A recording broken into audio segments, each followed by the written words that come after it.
जो बोलते हैं कि बहुत लोगों का बहुत अच्छा ध्यान लगता है, इसका कारण है कि उसने पिछले जन्म में या बहुत सारे जन्म में बहुत प्रयास किया है और इसीलिए वो आज वो स्थिति आया हुआ है। तो और उसमें ये भी बताया कि ऐसा नहीं है कि जिसने मतलब वहां पर और एक प्रश्न है कि इसका मतलब क्या हमें बार बार जन्म लेना पड़ेगा कि इतना अभ्यास करना पड़ेगा? बोले कि नहीं, बोले कि कोई आत्मा एक जन्म में भी, तो योग सूत्र में है, कोई जन्म आत्मा एक जन्म में भी वो ब्रह्माकार वृत्ति धारण करते हैं, हाँ, वो मोक्ष प्राप्ति कर सकता है। उसके लिए कुछ गुण बताया गया है कि उसका श्रद्धा बहुत पूर्ण होना चाहिए, मतलब जो इष्ट है, जो गुरु है, जिसको भी वो श्रद्धा करे, श्रद्धा परफेक्ट होना चाहिए। देवी देवता पे करने से कुछ नहीं होगा। वो कभी देवी देवता की तो यहाँ पर जब श्रद्धा की बात हो रहा है, क्योंकि हम आत्म स्वरूप की बात कर रहे हैं, तो श्रद्धा मतलब सिर्फ परमपिता परमात्मा से होना चाहिए, है ना, श्रद्धा होना चाहिए। फिर उसके बाद है वीर्य। वीर्य मतलब बहुत उत्साह होना चाहिए। ऐसा नहीं कि चलो मेरा योग नहीं लग रहा, नहीं, फेल हो रहा है फिर लगेगा, है ना। फिर उसका ईश्वर के ऊपर बहुत विश्वास होना चाहिए। और ऐसा एक दो गुण कुछ लिखा हुआ है शास्त्र में, तो उस हिसाब से वो निरंतर प्रयास करने से एक जन्म में सफिशिएंट। तो मतलब योगी के लिए एक जन्म में हो जाए, हाँ, योगी बन जाए और करे तो हो जाए। बहुत अच्छी बात है। योग में जो विघ्न आता है, अर्थात जो व्यर्थ संकल्प मन में, निराशा, बेचैनी, तो कैसे हटाए? हाँ, ये अभी हमने लगभग चर्चा कर लिया, लेकिन क्या है, योग की बाधाएं क्यों आता है और कितने प्रकार बाधा आता है, बहुत अच्छा लिखा है योग सूत्र में। बोले कि एक बाधा क्या है, एक तो शरीर का बीमारी भी बाधा है। बोलते कि पहले कभी कभी शरीर में कभी कुछ कमियां रहता है, तो वो साधक शरीर के प्रति ज्यादा ध्यान देने लगता है, तो कॉन्शियस होता है और उसको कभी कभी बैठने नहीं देता है, वो भी एक बाधा में गिना जाता है।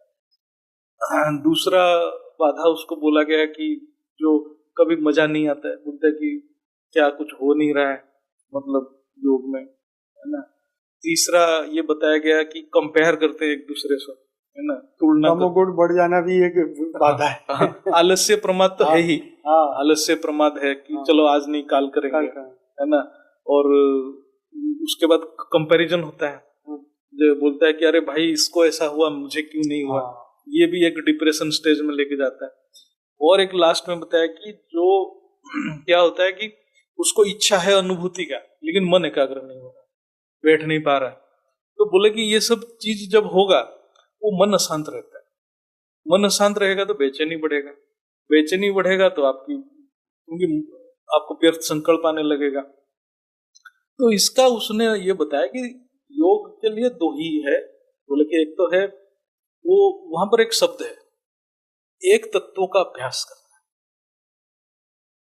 एक्चुअली क्या है कि दो ही चीज है। बोले कि एक तो अभ्यास, दूसरा है वैराग्य।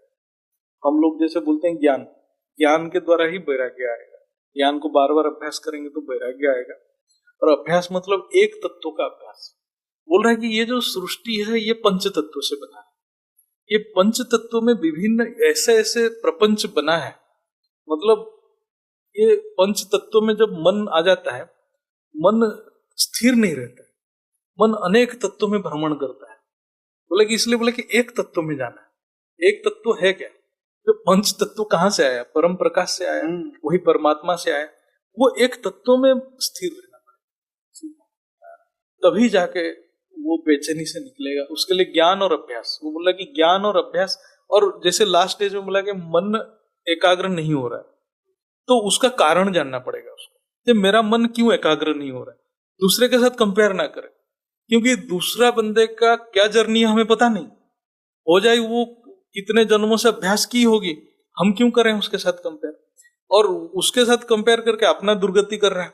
उससे अच्छा कि वो अपना कारण जाने, कि हो जाए कि उसका कर्म बंधन बहुत ज्यादा है, उसकी संस्कार बहुत दृढ़ है, तो उसका भी उपाय दिया गया है कि हमने जैसे आज सुबह बोला कि क्रिया योग करना है, स्वाध्याय ज्यादा करना है, ज्यादा सुनना है ज्ञान को, ज्यादा अध्ययन करना है, ज्यादा तप करना है। तप मतलब जब द्वंद्व आता है तो अपने आप को शांत रखना है, और ज्यादा परमात्मा की चिंतन करना है। ये जो परमात्मा चिंतन जो है, ईश्वर प्रणिधान जिसको बोला कि कभी कभी हम जब निराश होते हैं परमात्मा का जब चिंतन करते हैं, योग सूत्र बताता है कि परमात्मा चिंतन करने से आत्मा में शक्ति आ जाती है। तो ये जो हमारे मन की कमियां थोड़ा मतलब मेकअप कर लेता है, तो हमारा उत्साह बना रहता है, नहीं तो उत्साह घट जाएगा। यही दिखता है ज्ञानियों के अंदर भी उत्साह की कमी हो जाती है। ज्ञानियों के में दो प्रॉब्लम बहुत है। एक तो है वो कंपैरिजन बहुत करते हैं और उनमें ईर्ष्या बहुत है, वो लिखा है। अच्छा, हाँ, तो ईर्ष्या के कारण उनमें अहंकार आ जाता है और अहंकार पतन का काम करता है। योगी के लिए क्यों निरंतर योग अभ्यास की जरूरत है, उसके बारे में थोड़ा सा। ये हमने चर्चा कर चुके हैं, लेकिन मैं शॉर्ट में बताता हूँ। क्योंकि जब तक चित्त का अधिकार है आत्मा के ऊपर, तब तक 3 गुण के अधीन रहता है। सत्वरजतम तीनों गुण का अधिकार में रहता है, और तीनों गुण एक दूसरे विपरीत होते हुए भी एक साथ रहते हैं। ठीक है, तीनों बहनें ठीक है, तो एक साथ रहते हैं। कभी ये बढ़ता है, कभी वो बढ़ता है। जैसे वो आयुर्वेद में बोलते हैं ना कि आपकी पित्त वो तो बात पित्त कफ का है कहानी। तो ऐसे भी ऐसे ही तीन बहनें हैं। तो ये क्या है, वो जब तक अधिकार रहता है तब तक ज्ञान की वृत्ति और संस्कार की वृत्ति, संस्कार मतलब सांसारिक संस्कार या क्लेश युक्त संस्कार हम जिसको, दोनों में लड़ाई चलता है।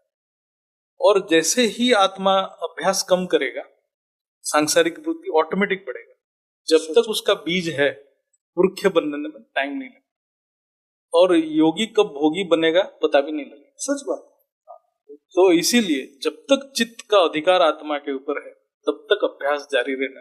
ये तो बहुत पते की बात है।